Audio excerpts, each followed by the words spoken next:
Hi friends, welcome Sasi's kitchen. நம்ம இன்றைக்கி வாழைக்காய் வச்சு எப்படி பெப்பர் வாழைக்காய் ஃப்ரை பண்ணுறதுன்னு பார்க்கலாம். அதுக்கு வாழைக்காய் இந்த மாதிரி ரவுண்டாக கட் பண்ணி தண்ணியில் வச்சுக்கோங்க. ஒரு ஆனியன் சாப் பண்ணி வச்சுருக்கேன், கொஞ்சமாக கருவேப்பிலை, 2 ஸ்பூன் பெப்பர் நல்லா நைஸாக பொடி பண்ணி வச்சுருக்கிறது, அப்புறமா கொஞ்சமாக மஞ்சள்தூள், இது தேவையான பொருட்கள்.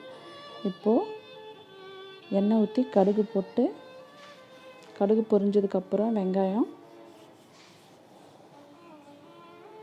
நம்ம வச்சுருக்க கருவேப்பிலையும் ஆட் பண்ணிடலாம். 2 நல்லா வறுத்துக்கணும்.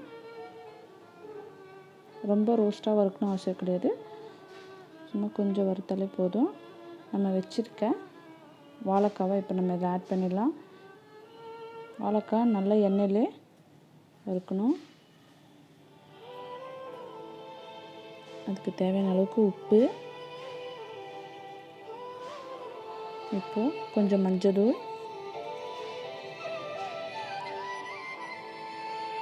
2 ஸ்பூன் பெப்பர். உங்களுக்கு காரம் கொஞ்சம் எக்ஸ்ட்ரா வேணும், இன்னொரு ஸ்பூன் கூட பெப்பர் போட்டுக்கலாம். 2 ஸ்பூன் போட்டிருக்கேன். நல்லா போட்டு நல்லா மிக்ஸ் பண்ணிவிடுங்க.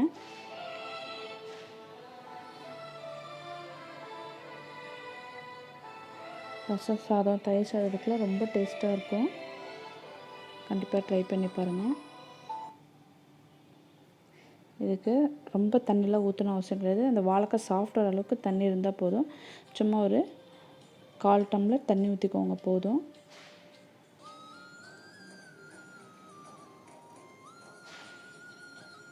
நல்லா அந்த வாட்டர் ட்ரை ஆகிற வரைக்கும் வாழைக்காய் நல்லா இதாகட்டும், சாஃப்ட் ஆகிடும். இப்போது பாருங்கள், வாழைக்காய் பெப்பர் ஃப்ரை ரெடி ஆகிடுச்சு. கண்டிப்பாக ட்ரை பண்ணி பாருங்கள். இந்த வீடியோ பிடிச்சிருந்தால் லைக் பண்ணுங்கள், ஷேர் பண்ணுங்கள். சசிஸ் கிச்சனை மறக்காமல் சப்ஸ்கிரைப் பண்ணுங்கள். நன்றி நண்பர்களே.